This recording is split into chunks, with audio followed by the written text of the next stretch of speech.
Next topic start करते हैं। Cross product of two vectors represent area of a parallelogram. मान लो ये हमारे पास एक पैरेललोग्राम ऐसे, ठीक है जी। पैरेललोग्राम मान लो ये ए बी सी डी और दो वेक्टर जो इसके एडजेसेंट साइड्स हैं वेक्टर पी और वेक्टर क्यू को रिप्रेजेंट कर रहे हैं। ठीक है, मैं थोड़ा एक मिनट थोड़ा और एक करके बना देता हूँ इसको। ठीक,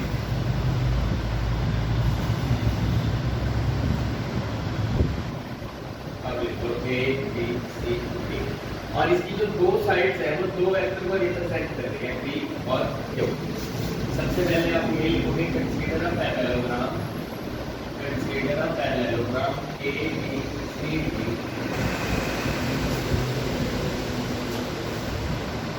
whose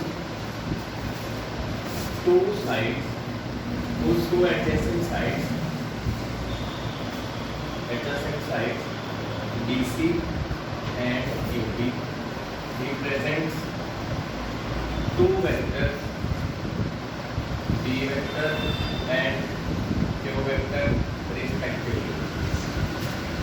ठीक है, दो साइड है, ये हमें ये जो दो साइड है दो वेक्टर को रिप्रेजेंट कर रहे हैं, ए vector Q vector.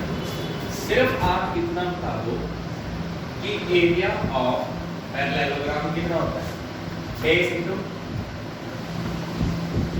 Perpendicular. Base मेरे पास कितना है BC, परपेंडिकुलर ये है मान लो n है, तो जो परपेंडिकुलर है वो A से N है, बेस के ऊपर होता है परपेंडिकुलर। समझ गए, आ रहा है ना समझ।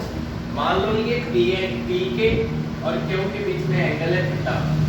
अब इस ट्रायंगल में हमें परपेंडिकुलर निकालना है, वो यहाँ पे देखो इन ट्रायंगल ABN थीटा के सामने वाली साइड क्या होती है परपेंडिकुलर।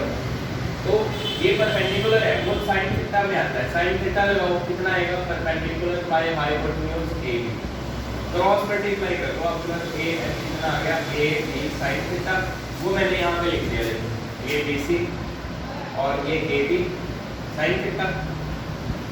वैल्यूज पुट करो, वेक्टर BC AB, क्या मैं ऐसे लिख सकता हूँ इसको B से, या फिर वैल्यू सिंपल B से C का मैग्नीट्यूड A, A से B का magnitude Q, sin theta P Q sin theta.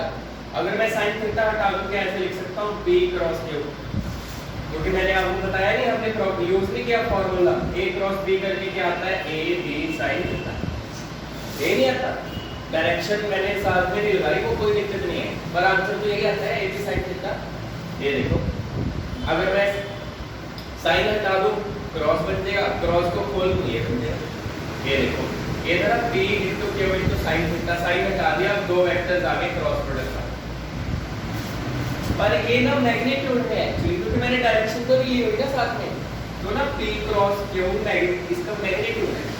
समझे, इसमें हम डायरेक्शन का यूज नहीं कर रहे, ये मैग्नीट्यूड की बात है। मतलब जो P क्रॉस Q है इसका आंसर आएगा P Q sin थीटा, उसका मैग्नीट्यूड ये है P Q sin। समझ गए, यही तो था। देखो cross product of two vector represent area, ये क्रॉस प्रोडक्ट आ गया लास्ट में, जो दो एडजेसेंट साइड्स को रिप्रेजेंट कर रहे हैं ना P क्रॉस Q, आपने क्रॉस करना है मैग्नीट्यूड कर देना है आंसर।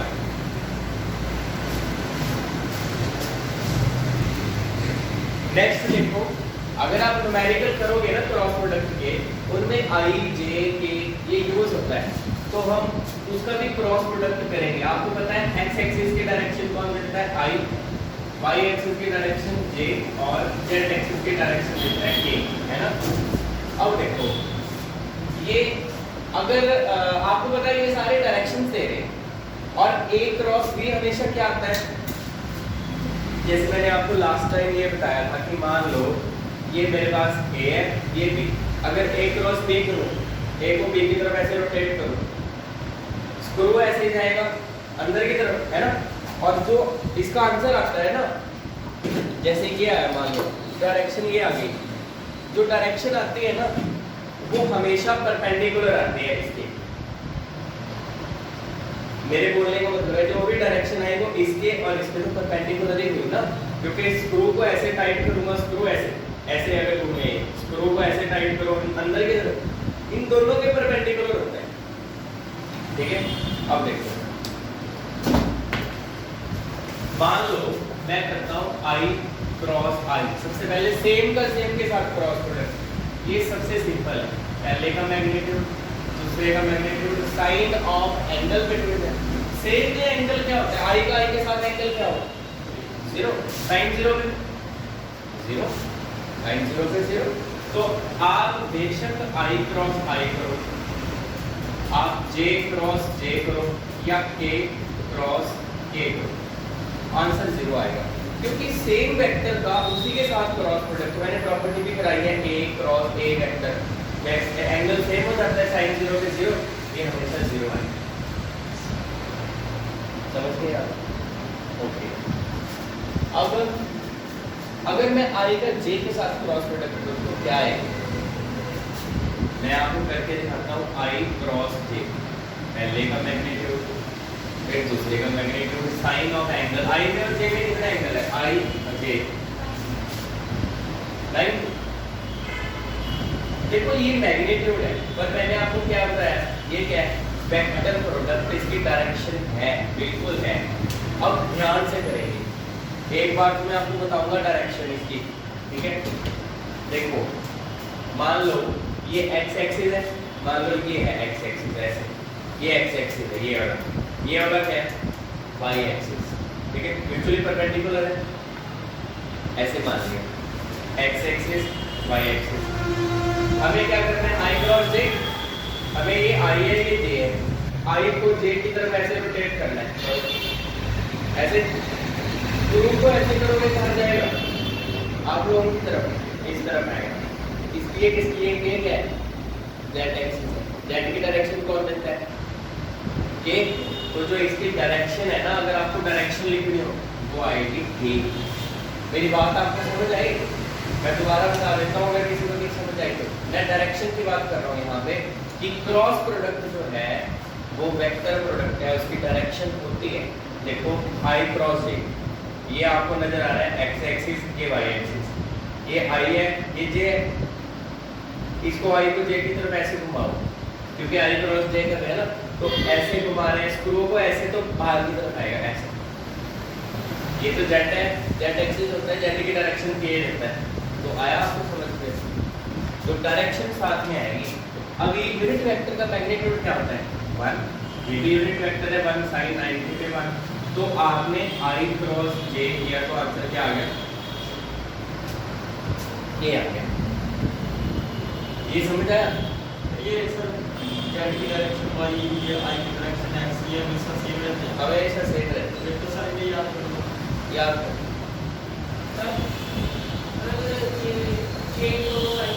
हाँ मैं वो बता रहा हूँ, अगर आप उल्टा कर दो तो जे क्रॉस आई, ये बताना था अभी आपको। अगर आप उल्टा कर दो तो क्या आएगा, देखो पहले का मैग्नीट्यूड दूसरे का magnitude sine of the angle, अब जे में और आई में एंगल तो 90 का ही है, लेग लगा दिया, यहाँ पे फर्क पड़ता है डायरेक्शन में। वैसे मैंने आपको एक प्रॉपर्टी कराई है कि ए वेक्टर क्रॉस बी वेक्टर किसके इक्वल है, माइनस ऑफ के। अगर मैं उल्टा कर दूं ना वो माइनस का फर्क पड़ जाता है, डायरेक्शन चेंज हो गई। लास्ट टाइम करके दिखाया था ना, ए को बी की तरफ क्रॉस किया ऊपर था, बी को ए की तरफ क्रॉस किया नीचे आ रहा था, डायरेक्शन का फर्क। वो कैसे, देखो मेरे पास ये है एक्स एक्सिस वाई एक्सिस, अभी आप जे को कर रहे हो रोटेट आई की तरफ, जे क्रॉस आई मतलब जे को आई की तरफ रोटेट कर रहे हो ऐसे, ठीक है, ऐसे रोटेट करेंगे जे को आई की तरफ, करो ऐसे रोटेट, इस स्क्रू को ऐसे टाइट करोगे कहाँ जाएगा, ऐसे जाएगा।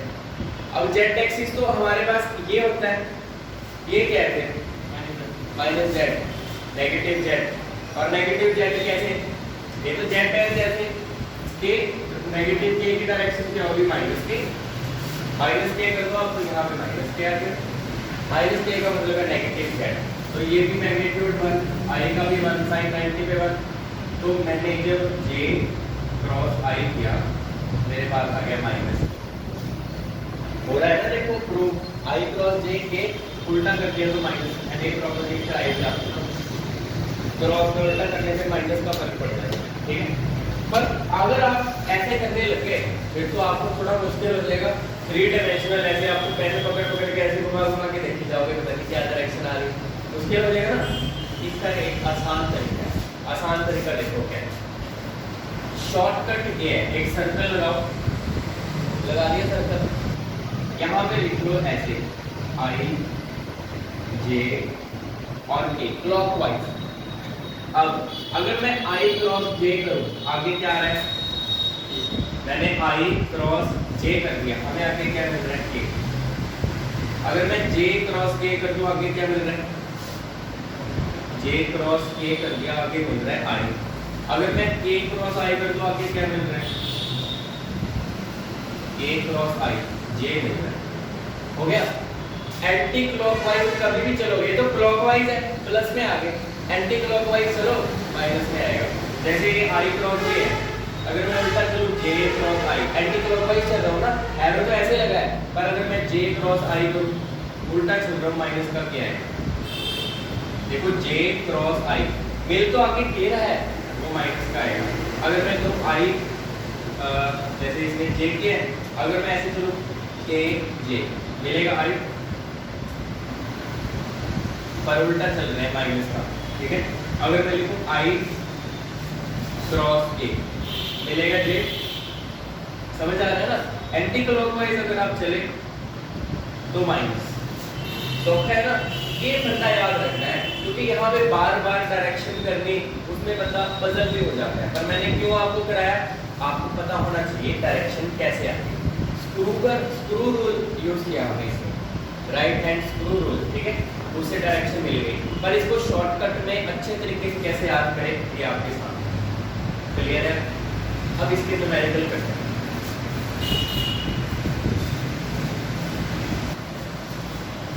Question number 7, show that these two vectors are parallel to each other। आपको पता है पैरेलल कब हो गया? अगर क्रॉस प्रोडक्ट होगा 0 आ जाएगा। अब क्रॉस प्रोडक्ट कैसे करना है आपने दो वेक्टर्स का, वो देखो आप, समझ लो।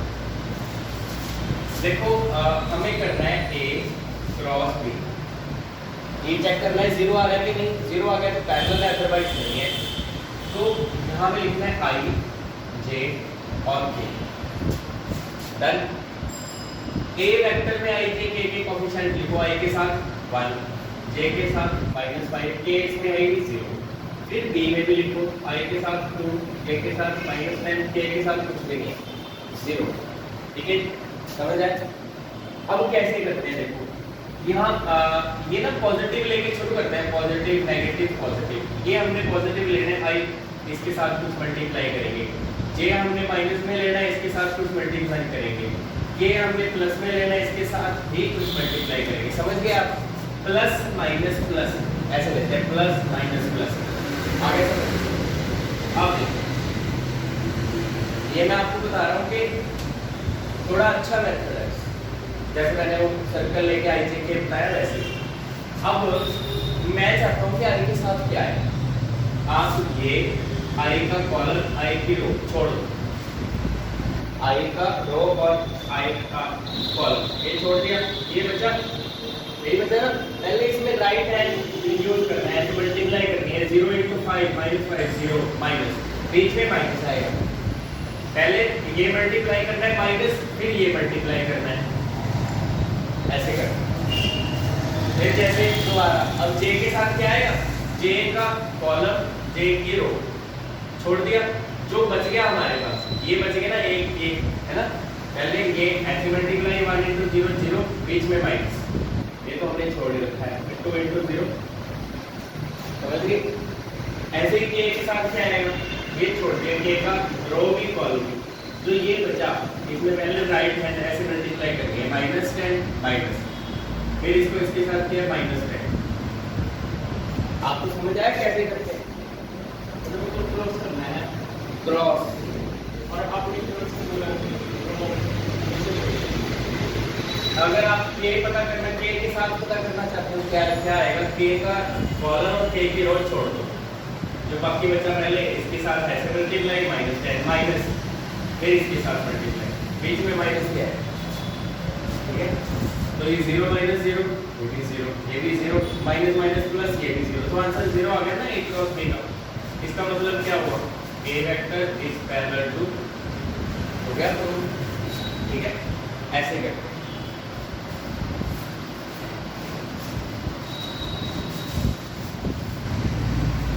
क्वेश्चन नंबर 8 करते हैं। सिंपल ये क्रॉस मल्टीप्लिकेशन है, कैसे करते हैं क्रॉस मल्टीप्लिकेशन, ठीक है, वेक्टर्स की। एक ए वेक्टर है, एक बी वेक्टर है, क्रॉस मल्टीप्लाई करनी है ए क्रॉस बी। तो पहले ए के कोएफिशिएंट्स लिख दिए 4 -5 6, फिर बी के लिखे i का, फिर j का कोएफिशिएंट, फिर k। आपको बताया था प्लस माइनस प्लस, i जो है वो पॉजिटिव का रहेगा, j नेगेटिव और k अगेन पॉजिटिव। जब आप देख रहे हो i के साथ क्या आएगा, i का कॉलम, i की रो ये छोड़ देनी है, पहले राइट हैंड मल्टीप्लाई करो, 7 5 का 35 माइनस 6 6 का 36, ठीक है। फिर j के साथ ये छोड़ दो, रो भी कॉलम भी, जो बच गया पहले इसको मल्टीप्लाई माइनस, फिर k के साथ k का कॉलम k की रो छोड़ दिया, इसको मल्टीप्लाई माइनस, फिर इसको मल्टीप्लाई, ये साइन भी मल्टीप्लाई करना है। हाँ जी साइन भी बिल्कुल, अगर माइनस है तो माइनस की मल्टीप्लाई, ये आ गया माइनस माइनस 1, तो माइनस आई, माइनस माइनस ये प्लस हो जाएगा, होगा ऐड 46j, इसमें माइनस माइनस प्लस 39k, ये आपके पास आ गया a क्रॉस b, ठीक है। ऐसे करते हैं cross product. Next question number 9 करते हैं। Prove that a cross b square plus a dot b square is equal to a square b square. तो इसकी सबसे पहले लेफ्ट हैंड साइड हमने कंसीडर कर ली, ये a cross b magnitude square, ये a डॉट b स्क्वायर। काफी इजी क्वेश्चन है। a क्रॉस b मैग्नीट्यूड में इसलिए है कि हमें डायरेक्शन से मतलब नहीं है, डायरेक्शन नहीं कंसीडर कर रहे, ठीक है। a क्रॉस b का आंसर क्या आएगा, a का मैग्नीट्यूड b का मैग्नीट्यूड sin थीटा, a भी sin थीटा। जरूरी नहीं है मैग्नीट्यूड ऐसे लिखते हैं, आप ऐसे लिख दो सिंपल, बस ऊपर वेक्टर ना लिखो, तो सी बात। ये देखो a भी sin थीटा, पर पूरे का क्या है, स्क्वायर है। a डॉट b का आंसर क्या आता है, a b cos थीटा, पूरे का स्क्वायर। ऐसे ही स्क्वायर ओपन करो, a square b square sin square, a square b square cos square theta, क्या कॉमन आ रहा है, a स्क्वायर b स्क्वायर, यहाँ पे भी यहाँ पे कॉमन ले लिया, अंदर क्या बच गया, sin square theta cos square theta. इसकी वैल्यू कितनी है, 1।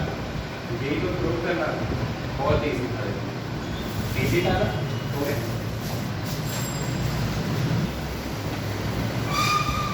न्यूमेरिकल नंबर 10 करते हैं, हमें ये प्रूव करना है। तो लेफ्ट हैंड साइड हमने ली थी a minus b cross a plus b।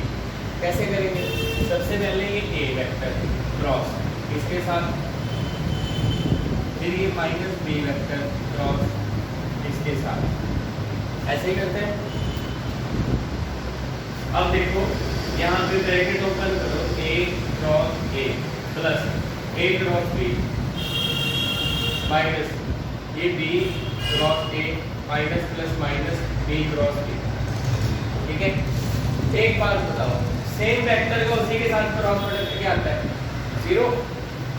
Same vector का उसी के साथ 0 आता है ना, ये हमने किया प्रॉपर्टी है, b cross b a cross a, ये लिखा i cross i j cross j k cross k, सारा 0 होता है। सेम का सेम के साथ ये 0 होता है, ये भी 0, बट ये रहेगा ये a क्रॉस b माइनस।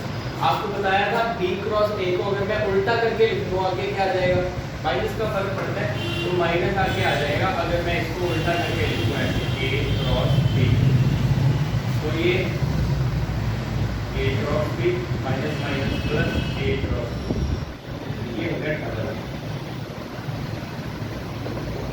ये तो प्रूफ करना था,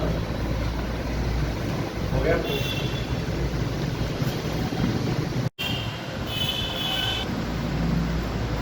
नेक्स्ट न्यूमेरिकल करते हैं। Given that a cross b b cross 0 vector के इक्वल है, हमें गिवन है कि A क्रॉस B 0 है एंड B क्रॉस B ये भी 0। अगर A क्रॉस B 0 कब आता है? जब दोनों पैरेलल हो। इसका मतलब क्या है? A vector is parallel to B vector, मतलब है ये कोई A वेक्टर है, B वेक्टर पैरेलल। आगे B क्रॉस C 0, इसका मतलब क्या है? B vector is parallel to C vector, मतलब जो B है वो आगे पैरेलल है किसी C के साथ, है ना? ये 1 ये 2, from 1 and 2 it is clear that A B के पैरेलल है, B आगे C के पैरेलल है, तो A और C भी क्या हुए? पैरेलल हुए। A vector is parallel to C vector. दो पैरेलल के बीच में, दो पैरेलल वेक्टर के बीच में जो क्रॉस प्रोडक्ट है वो हमेशा क्या आता है? यही पूछा है C क्रॉस में, आंसर 0।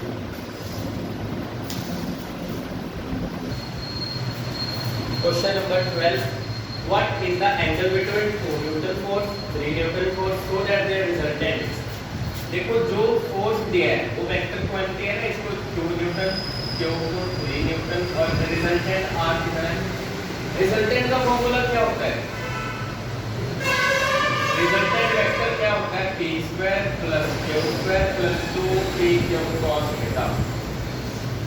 वैल्यूज आप पुट करो, ये 2 का स्क्वायर, ये 3 का स्क्वायर, 2pq cos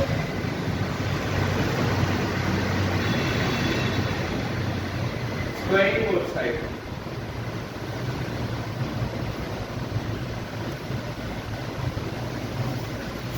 ये इस तरफ आके -3,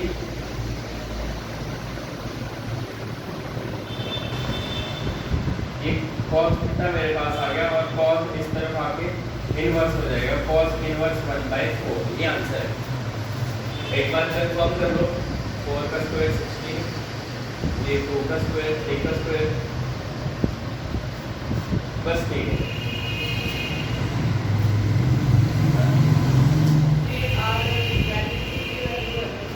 हाँ जी, मैग्नीट्यूड का फॉर्मूला है, मैग्नीट्यूड एंगल पूछा है ना हमें, तो ये मैग्नीट्यूड है ना, जो रिजल्टेंट का मैग्नीट्यूड, उसका फॉर्मूला लगाया।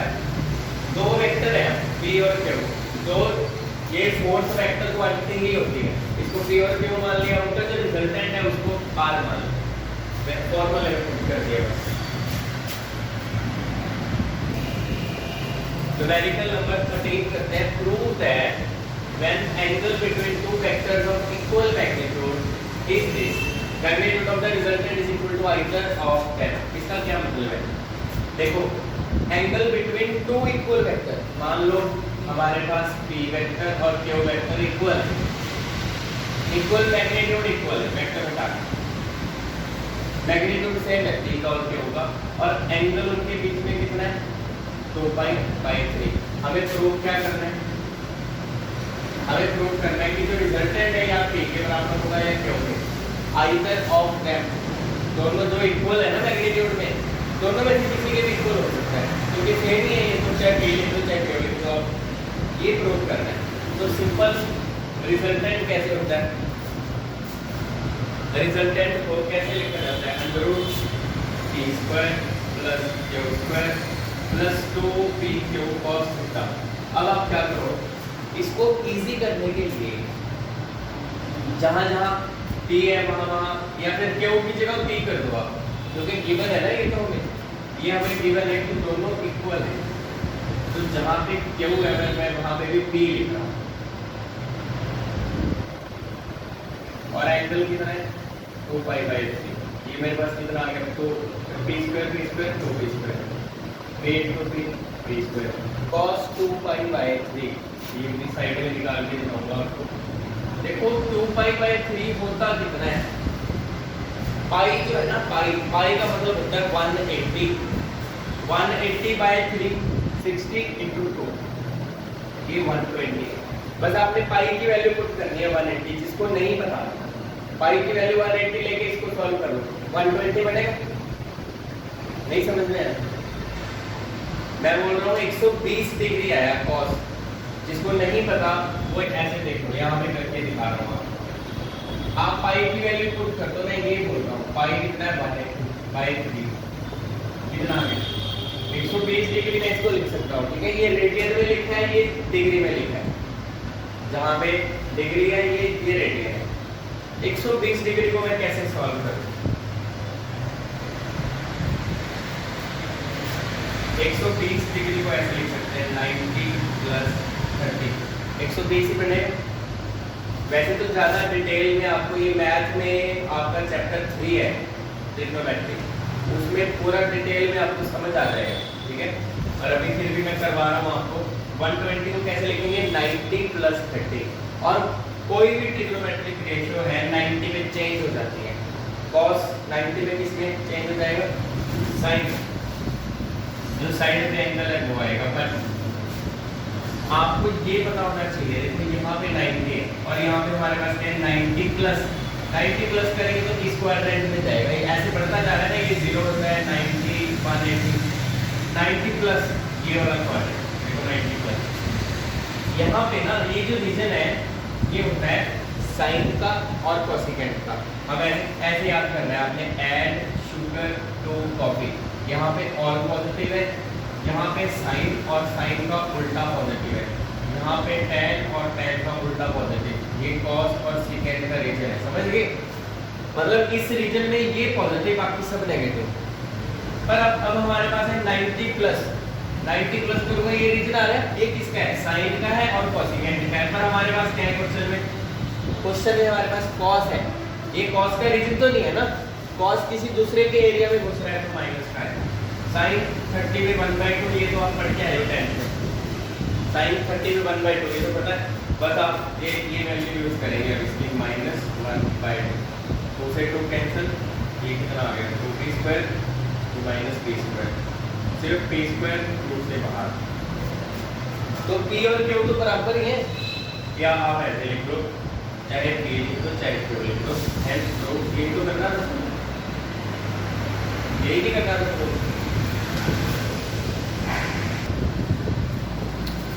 नेक्स्ट न्यूमेरिकल करते हैं, find the resultant of two forces, one 6 Newton due east इस तरफ है, ये 6 न्यूटन है एक force, and other 8 Newton due north की तरफ है दूसरा फोर्स, वो कितना है 8 न्यूटन।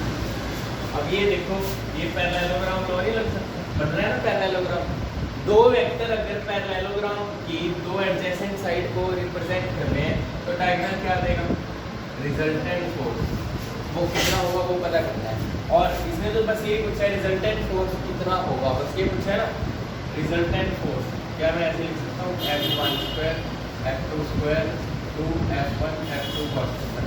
आप करते थे R = p² q² 2p q cos करते थे ना, तो मैंने p और q की जगह F1 F2 ले लिया, फोर्स 1 फोर्स 2, क्योंकि इसका आंसर भी चले गया था पैरेललोग्राम लॉ का। अब यहाँ पे पैरेललोग्राम लॉ लग रहा है, और F1 की वैल्यू कितनी है 6, F2 की वैल्यू 8, और थीटा हमारे पास कितना है? थीटा 90 डिग्री है, क्योंकि ये ईस्ट की तरफ ये नॉर्थ की तरफ, दोनों के बीच में 90 डिग्री का एंगल होता है। cos 90 पे कितना होता है? 0। cos 90 पे 0, ये सारा खत्म। 100 आ गया, 100 का रूट क्या होता है 10, तो जो नेट फोर्स है वो 10 न्यूटन है, ठीक है। ये मैग्नीट्यूड कर दिया। नेक्स्ट न्यूमेरिकल करते हैं, a particle has a displacement of 12 metre towards east। एक पार्टिकल मान लो हमारे पास ऐसे है, ये ईस्ट में होता है, ये नॉर्थ साउथ, यहाँ पे वेस्ट। एक पार्टिकल यहाँ से चलना शुरू करता है और वो ईस्ट की तरफ गया 12 मीटर ईस्ट की तरफ, फिर उसके बाद 5 मीटर टूवर्ड्स नॉर्थ की तरफ गया 5, और 6 मीटर वर्टिकली अपवर्ड गया ऊपर की तरफ। तो ना पहले मैं आपको समझाऊंगा कैसे, देखो पहले वो ऐसे गया इस तरफ, मान लो जो आपके तरफ है वो साउथ, इस तरफ नॉर्थ, इस तरफ ईस्ट और ये वेस्ट। वो यहाँ से चला 12 मीटर ऐसे चल रहा, फिर जहाँ पे गया वो यहाँ से ये ऐसे आगे नॉर्थ की तरफ गया, कितना गया नॉर्थ की तरफ 5 मीटर, फिर गया वो वर्टिकली अपवर्ड ऐसे। आपको बात समझ आई है? ये डायग्राम बनाना है आपको, ये है क्वेश्चन।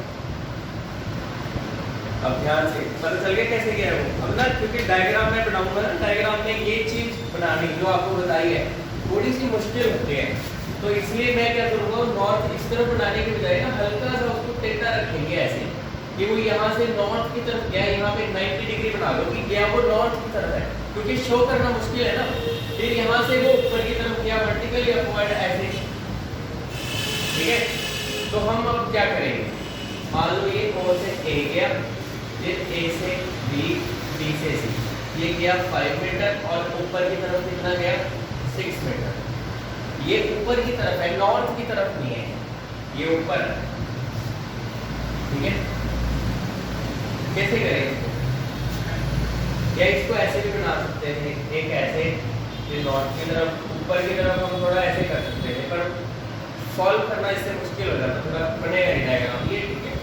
अब सबसे पहले देखो ये हमने इसको ज्वाइन कर दिया, इसमें एक वेक्टर ऐसे, एक वेक्टर ऐसे, triangle law of vector addition लगा है, देखो एक वेक्टर ये, एक वेक्टर ये, इसका रिजल्टेंट ये पता कर लेते हैं, वो भी रिजल्टेंट है ना हमारे पास, तो वो क्या आएगा, वो भी ये 90 डिग्री है। हमें क्या पता करना है, सिर्फ ओरिजिन से अब बॉडी कहाँ पे है, ये पहले A से B, B से C गया, ओरिजिन से C का ये पता करना है, और ये भी 90 डिग्री है ऊपर की तरफ। इसको करना बहुत इजी, करने में कोई दिक्कत नहीं इसको। देखो अगर मैं ये राइट एंगल ट्रायंगल है, in right triangle O A, अगर मैं सिंपली लगा दूं OB square equal to OA square AB square, कोई प्रॉब्लम नहीं। ये पाइथागोरस थ्योरम इसमें लगाई, ये 12 का स्क्वायर, ये 5 का स्क्वायर, ये 169 आ गया, तो वो भी मेरे पास कितना आ गया 39 मीटर। इसमें तो आपको ना वैसे तो ट्रायंगल लॉ का रिजल्ट भी कुछ ऐसे ही निकलेगा, पर आप डायरेक्टली इसमें पाइथागोरस से लगा, क्योंकि ये 90 डिग्री है ना, इसलिए पाइथागोरस से लगाया जा सकता है। 90 के अलावा कुछ होता फिर हमें ट्रायंगल लॉ लगाना पड़ता, कोई एंगल होता। अभी फिर दोबारा 90 है, मतलब आप फिर इसमें पाइथागोरस डायरेक्टली यूज कर सकते हो। ये हमें पता चल गया O से B कितना है 13 मीटर है, ये 13 मीटर है, अब ऊपर की तरफ 6 मीटर है, ये भी 90 डिग्री है, क्योंकि वर्टिकली अपवर्ड है ना ये पता करना है OC। Again Pythagoras, right triangle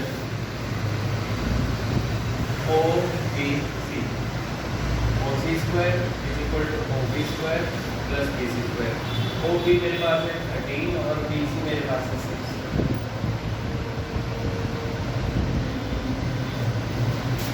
तो ये कितना आ गया हमारे पास OC square is equal to OC आ गया √205 मीटर। आप ऐसे छोड़ सकते हो, पॉइंट में लिखना चाहो पॉइंट में भी लिख सकते हो 14.52। वैसे रूट में छोड़ दो ज्यादा बेटर है, √205 ये कंप्लीट होता है। नेक्स्ट न्यूमेरिकल करते हैं, numerical number 16।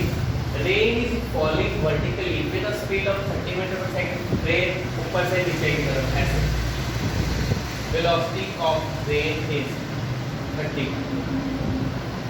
A woman rides a bicycle with a speed of 10 in north to south. अब आप सोच रहे होंगे यार ये नॉर्थ होता है ये साउथ होता है, तो रोड में चल रहा है ना साइकिल, रोड तो किसी डायरेक्शन में भी हो सकता है। मान लो ये वो रोड ऐसे है, यहाँ पे हम आ रहे हैं, ये नॉर्थ की तरफ जा रहे हैं, साउथ नॉर्थ टू साउथ ऐसे, यहाँ पे मान लो चाहे नॉर्थ से साउथ ऐसे जा रहे हैं, जैसे भी ठीक लगे, क्योंकि रोड तो जैसे मर्जी हो सकता है ना। मान लो जो साइकिल की स्पीड है ना वो ऐसे है, इस तरह से वेलोसिटी ऑफ साइकिल कितनी स्पीड में जा रहा है cycle 10 metre per second. What is the direction in which she should hold her umbrella so as to protect herself from the rain? बारिश से प्रोटेक्ट करने के लिए, बारिश वर्टिकली डाउनवर्ड है ऐसे, और वो साइकिल पे ऐसे जा रही है, कोई लेडी, ठीक है, ऐसे जा रही है, तो कैसे प्रोटेक्ट करें? देखो अब थोड़ा सा आप नेचुरली समझो इसको। अगर हम ऐसे खड़े हैं, बारिश हो रही है, ऊपर से बारिश गिरेगी, हमें गिल्ला कर रही है बारिश, हम भीग जाएंगे। पर अगर मैं बारिश में चलूं, एक तो ऐसे चलूंगा तो ऊपर से तो बारिश गिरेगी गिरेगी, पर जब मैं ऐसे चलूंगा ना, जो बारिश, अब तो मैं खड़ा हूँ, जितने ऊपर गिर रही है मेरे, ठीक है, वही गिल्ला करेगी। पर जब मैं चलूंगा, ऊपर से जो बारिश यहाँ पे आ गई वो भी टकरा जाएगी मेरे से, और ज्यादा गीला हो जाऊंगा, समझ गए? तो अम्ब्रेला थोड़ा सा ऐसे रखना पड़ेगा, हल्का, क्योंकि हमारा उसका मोशन आगे की तरफ नहीं है। मेरी बात आपको समझ आई? दोबारा देखो, कोई चीज ऐसे ऊपर से गिर रही है, अगर मैं ऐसे जाऊंगा, ऐसे मान लो बारिश की बूंदें यहाँ पहुंच गई, काफी सारी बूंदें यहाँ पहुंच गई, जब मैं ऐसे जाऊंगा वो भी टकरा जाएंगी, ऊपर से भी गिर जाएंगी, एक्स्ट्रा हो गया ना।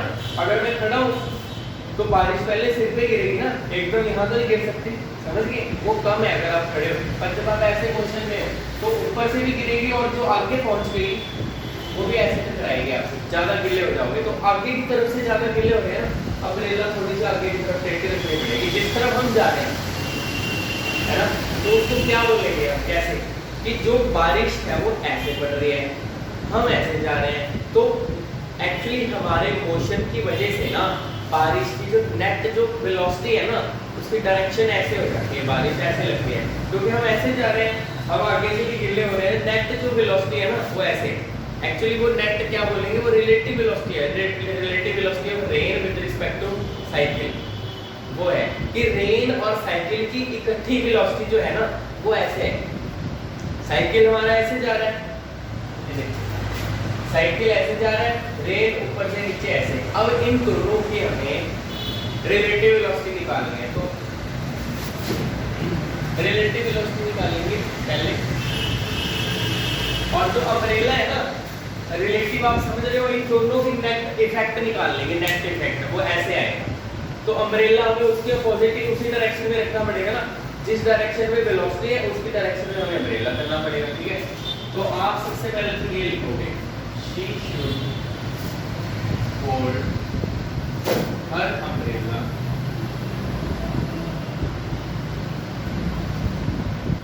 in the direction opposite to, क्योंकि अम्ब्रेला तो ऐसे ही उल्टा करना पड़ेगा, बारिश ऐसे आ रही है, अम्ब्रेला तो ऐसे करना पड़ेगा ना, उस डायरेक्शन में अपोजिट ही काउंट होगा फिर। She should hold her umbrella in the direction opposite to relative velocity of rain, relative velocity of rain with respect to velocity of rain with respect to cycle। ऐसे वो ऐसे निकलती है, देखो velocity of rain पता करनी है with respect to cycle, वो हम क्या करते हैं, रेन में से साइकिल की वेलोसिटी माइनस कर देते हैं। कभी भी रिलेटिव पता करनी हो ना, वो माइनस करते हैं, ठीक है? अब देखो, अब यहाँ पे ना मैं पैरेललोग्राम लॉ लगाना चाहता हूँ, या मैं इसको ऐसे लिख सकता हूँ, वेलोसिटी ऑफ रेन प्लस करके माइनस वेलोसिटी ऑफ साइकिल लिख सकता हूँ, मैं बीच में प्लस लगा सकता हूँ, क्योंकि वेक्टर को हमेशा क्या किया जाता है, ऐड, वेक्टर को प्लस करके लिखते हैं, तो प्लस करके लिख दिया। एक वेक्टर है वी आर, वो ऐसे वेलोसिटी ऑफ आर रेन नीचे की तरफ, अरे माइनस वी सी आ गया, यहाँ पे माइनस आ गया, साइकिल की वेलोसिटी इस तरफ है ना, पर अगर मैं इसमें अब माइनस लगा दूं, माइनस का मतलब है वो इस तरफ काउंट करनी पड़ेगी, माइनस वी, तो माइनस से डायरेक्शन उल्टी हो जाती है ना, अब डायरेक्शन ये है साइकिल की, माइनस लगा दिया तो ये आ गई। अब इसका और इसका, ये देखो पैरेललोग्राम लॉ लग रहा है ना इसमें, ये पैरेललोग्राम बन गया, एक ये, इनका जो डायगोनल है वो रिजल्टेंट देखा ये, तो ये velocity of rain with respect to cycle ये आपकी ये डायरेक्शन।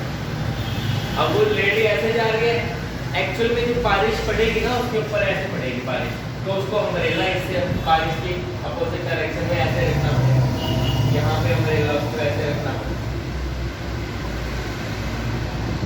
ठीक है ना। अम्ब्रेला ऐसे रखना पड़ेगा opposite to relative velocity, relative velocity ऐसे, ओके ठीक है। अब इसने पूछा है कि direction, what is the direction, वो तो मैंने लिख दिया opposite to relative velocity, but अगर एग्जैक्ट निकालनी हो डायरेक्शन, एग्जैक्ट यहाँ से निकल जाएगी। अब मान लो ये वर्टिकल है, हम तो ऐसे ही है कि ऐसे खड़े थे, ऐसे एंगल कैसे बनाएंगे, अम्ब्रेला का एंगल कैसे पता करें, वर्टिकल के साथ ना कि ऐसे सीधा है कोई एंगल नहीं, अब इसके साथ थोड़ा सा टेढ़ा हो गया, एंगल बन गया, ये वर्टिकल के साथ ऊपर से जो लाइन ऐसे आ रही है, तो ये वर्टिकल है, इसके साथ मान लो थीटा डिग्री एंगल बना रहा है, डायरेक्शन तभी पता करेंगे। अगर ये थीटा है तो नीचे वाला भी क्या होगा, थीटा।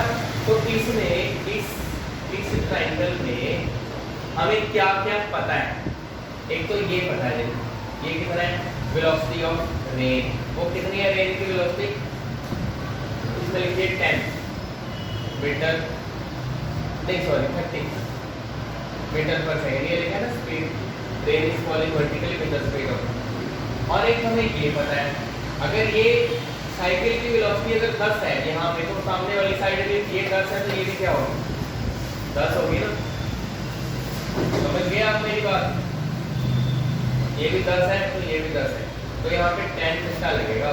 ये मान लो पॉइंट O B B, तो आप लिखते हो in triangle O A B, direct आप 10 थीटा बता लो, 10 क्या आएगा, ये परपेंडिकुलर बाय बेस, 10 या प्रॉपर लिख लो A B by O A, A B कितना है 10, O A कितना है 30, तो जो 10 थीटा है हमारे पास वो कितना आ गया 1/3, तो थीटा कितना आया tan इनवर्स 1/3, तो कितना एंगल बना रहा है, तो थीटा एंगल पे होगा। आप ऐसे यहाँ में नोट कर लेना, लेफ्ट अम्ब्रेला में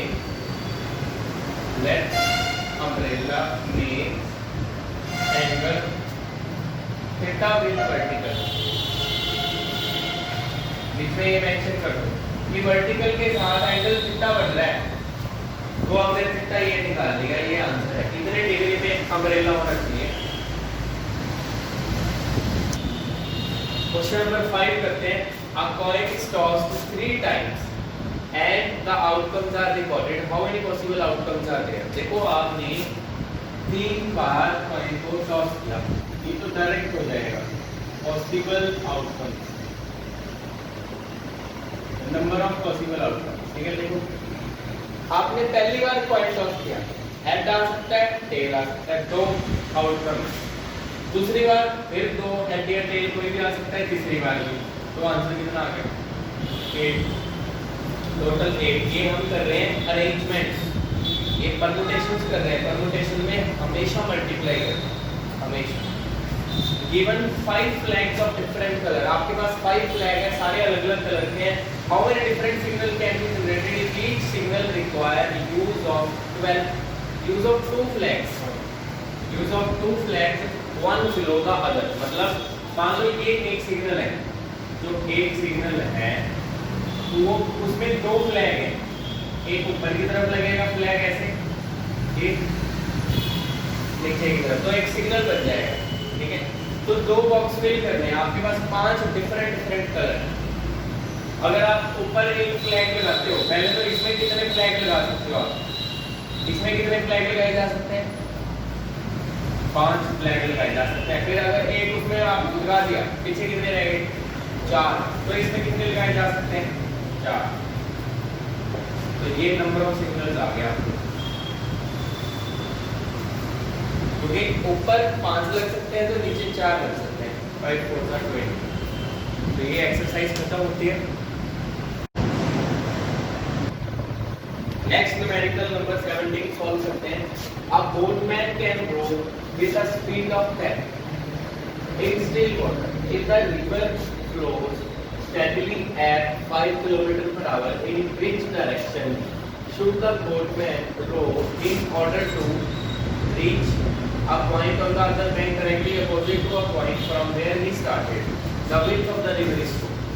देखो मान लो कि कोई रिवर है, ये ऐसे रिवर इस तरफ चल रही है, मान लो यहाँ से एक बोटमैन को यहाँ से जाना है इस एंड से, पर जाना ऐसे है कि बिल्कुल वो सीधा जाए ऐसे, मतलब वो जो सीधा पॉइंट है ना अपोजिट बैंक यहाँ पे पहुंचे। अगर वो O से स्टार्ट करके गया है या A से अगर स्टार्ट करके गया है तो वो B पे पहुंचे, बिल्कुल अपोजिट। पर पानी भी ऐसे चल रहा है, ये देखो वेलोसिटी ऑफ वाटर कितनी 5 किलोमीटर पर आवर, इतनी वेलोसिटी से चल रहा है। ये लिखा है ना इतना river flow steadily at 5। Obviously आपको ये तो अगर नेचुरली आप देखो, आप सोचो कि पानी ऐसे चल रहा है, अगर वो ऐसे जाएगा सीधा तो पानी उसको ऐसे बहा ले जाएगा, वो ऐसे पहुंचेगा। पर अगर वो पहले ही टेढ़ा चले ऐसे तो पानी धीरे धीरे उसको बहा के लेके जाएगा ऐसे ऐसे ऐसे, वो यहाँ पहुंच जाएगा। समझिए ना, तो उसको चलना तो ऐसे ही पड़ेगा, ऐसे चलना पड़ेगा इस तरफ। तो ये क्वेश्चन है कि किस डायरेक्शन में वो जाएगा, लिखा है ना in which direction should the boatman go, इस डायरेक्शन में जाएगा वो, जहाँ पे वो खड़ा है जमीन के साथ ये वाला एंगल बढ़ेगा। यहाँ तक तो हमें पता है, यहाँ तक 90 डिग्री है, ये पता है हमें 90 डिग्री। इसके बाद नहीं पता, मान लो ये एंगल कितना है alpha, 90 plus alpha total angle होगा। जहाँ पे वो खड़ा है जमीन के साथ, रिवर के बैंक के साथ 90 प्लस अल्फा का एंगल बनना चाहिए, उतने पे जाएगा।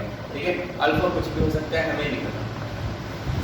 अब देखो वो उसकी स्पीड कितनी है, अपनी स्पीड है 10 किलोमीटर पर आवर। वो ऐसे जाएगा धीरे धीरे, पानी उसको ऐसे कर देगा और वो यहाँ जाके मिलेगा। मतलब ये जो है ना वो नेट वेलोसिटी है उसकी, नेट वेलोसिटी पानी की वेलोसिटी और उसकी वेलोसिटी का इफेक्ट है, जिसको हम रिलेटिव वेलोसिटी भी बोलते हैं। तो यहाँ पे करें आगे, देखो जरा हम लेफ्ट कर लेंगे,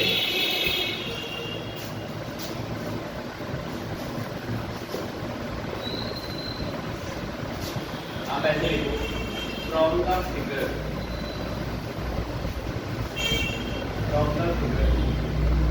left A is the point from where he started and he has to reach point B on the other bank,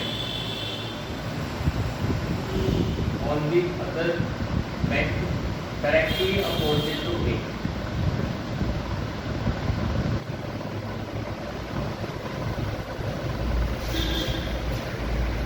A एक पॉइंट है जहां से उसने स्टार्ट किया और उसको A से B जाना है, जो A के बिल्कुल अपोजिट साइड है।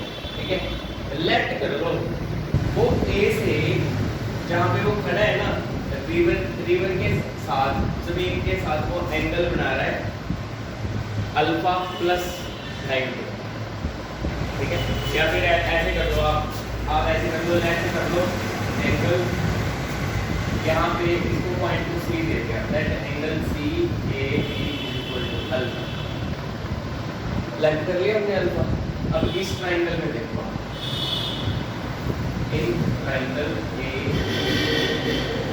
बी सी, देखो अगर ये पैरेललोग्राम बन रहा है ऐसे, तो एक पैरेललोग्राम का वेक्टर ये और नेट वेलोसिटी उसकी ये, रिजल्टेंट वेलोसिटी तो यही है। अगर आप सोचो ये पानी की वेलोसिटी, ये बोटमैन की, तो दोनों की नेट वेलोसिटी की है रिजल्टेंट। पर अपोजिट पैरेललोग्राम के अपोजिट साइड क्या होते हैं, इक्वल। अगर ये है इस साइड 5 है, फिर भी क्या होगा 5 किलोमीटर, वेक्टर तो सेम ही हुआ अपोजिट में। ठीक है, तो हम क्या करेंगे, इसके सामने वाली साइड हमें पता है परपेंडिकुलर अल्फा की, ये हाइपोटेन्यूज हो गया, तो यहाँ पे साइन अल्फा लगेगा। Sine alpha perpendicular BC by hypotenuse AC। BC मेरे पास कितना है 5 किलोमीटर पर आवर, AC कितना है 10 किलोमीटर पर आवर। वैसे आप सोच रहे होंगे इसमें विड्थ भी दी है 1 किलोमीटर, विड्थ दी है 2 किलोमीटर, ये 2 किलोमीटर है, बट आपने इसका यूज नहीं करोगे, अगर कर लिया तो गलत हो जाएगा, क्योंकि इसकी यूनिट है किलोमीटर, ये है kilometre per hour, kilometre per hour, समझ गए ना। जो सेम यूनिट है वो यूज करनी है ताकि सेम यूनिट कट जाए। अगर मैं ये यूज करता मतलब कॉस या tan अगर ले लेता तो ये गलत हो जाता, क्योंकि ये सिर्फ किलोमीटर में है, सिर्फ आपको डिस्टेंस दिया है, पर ये kilometre per hour, kilometre per hour. मेरी बात आपको समझ आ रही है ना, सेम यूनिट लेते हैं हमेशा। तो ये आपके पास जो साइन अल्फा है, यहाँ पे मैं इसके बात कर देता हूँ, साइन अल्फा 1/2 आ गया, वो कितने में होता है 30 डिग्री।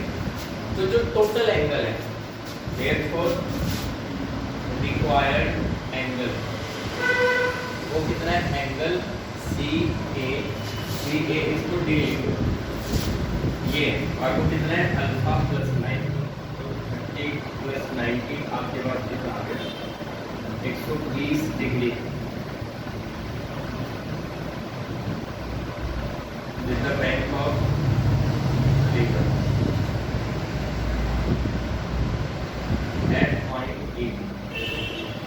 जहां से उसने स्टार्ट किया ना पॉइंट A से, रिवर के किनारे के साथ 120 डिग्री के एंगल पे वो जाएगा, ठीक है, कितने एंगल में जाएगा।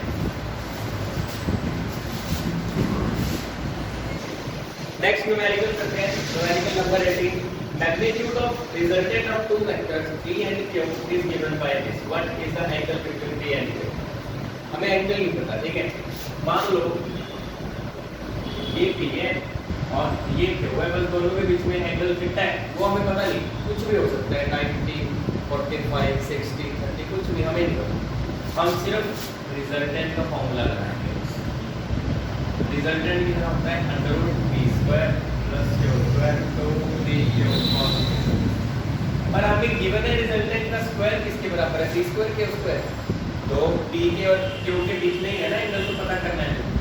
सबसे पहले तो आप इसकी स्क्वायरिंग करो, तो r² यहाँ पे रूट खत्म, p² q² प्लस 2 cos। पर हमें गिवन है r का स्क्वायर कितना है p² प्लस q², तो यहाँ r² की जगह कर दो p² प्लस q।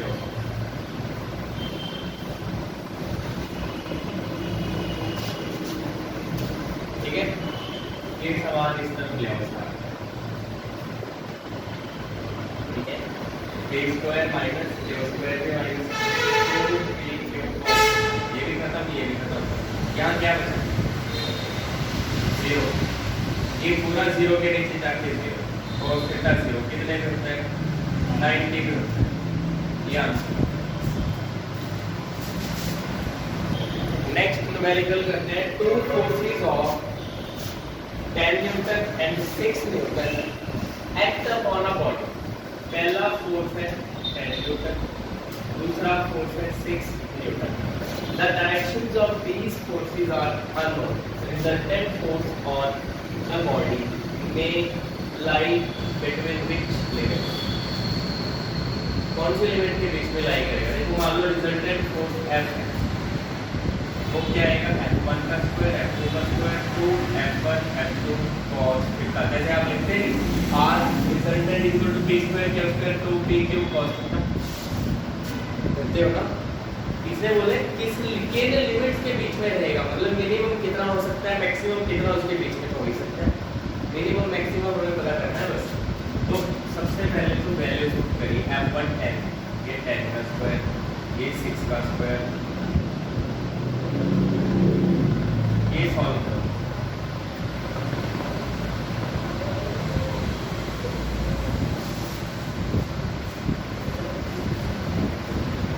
ये F मेरे पास यहाँ तक आ गया, इक्वेशन नंबर 1।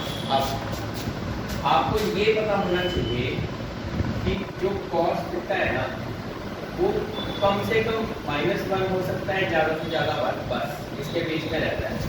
तो अगर cos थीटा -1 में लगा दूँ तो मेरे पास F मिनिमम आएगा, रिजल्टेंट फोर्स जो है वो कम से कम आएगा, क्योंकि मैंने cos थीटा की मिनिमम वैल्यू पुट कर दो 136 और इसकी जगह -1 कर दो। देखो कितना 136 -120 16 का रूट 4। तो जो मिनिमम फोर्स है ना वो 4 न्यूटन आता है। और अगर मैं मैक्सिमम फोर्स पता करूं, मैक्सिमम के लिए cos थीटा को क्या पुट करेंगे, मैक्सिमम कितना है 1 समझ गए। मिनिमम के लिए cos थीटा -1, मैक्सिमम के लिए 1 ये आ गया 256। इसका होता है 16 का रूट। तो मैक्सिमम 16 मिनिमम 4 न्यूटन ये आंसर है। तो resultant force lies between therefore resultant force lies between 4 Newton and 6 Newton ये आंसर।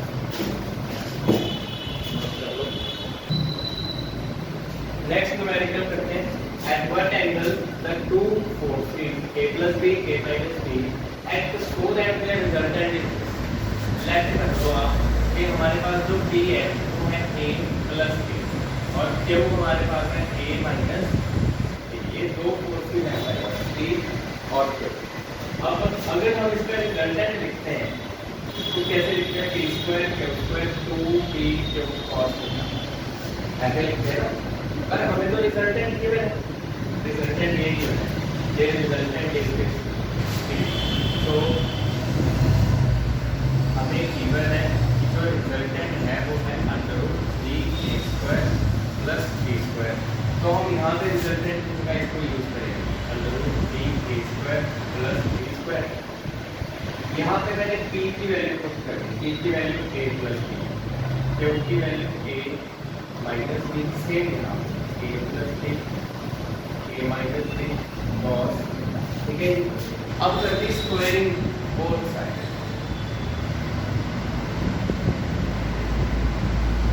रूट खत्म हो जाएगा इससे, स्क्वायरिंग कर दिया आपने रूट 3a² +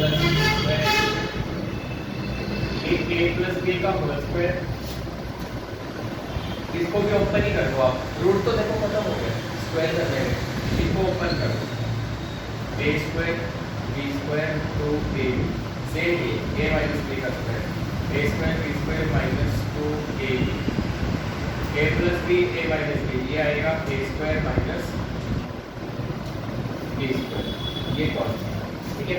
इसमें मैंने आइडेंटिटी यूज की a plus b a minus b a² minus b। इसके बाद देखो हमें तो एंगल पता करना है, तो आप cos थीटा वहीं पे रखोगे, बाकी सब इस side a2 ab 2 ab cancel ab और sorry a² 2a² b² 2b² plus 2a² minus b² cos। अब क्या करो, ये सारा इस साइड ले आओ, -2a² minus 2b² = 2a² minus ये कितना है 3a² minus 2a² a² 1b² minus 2 1 minus 2 minus 1b²। इस साइड हमारे पास है, हमें तो cos थीटा पता करना है, ये पूरा इस तरफ है, ये नीचे आएगा 2 और b² minus ये कैंसिल। तो cos थीटा आपके पास कितना है 1/2, cos 1/2 कितने होता है 60 डिग्री। ये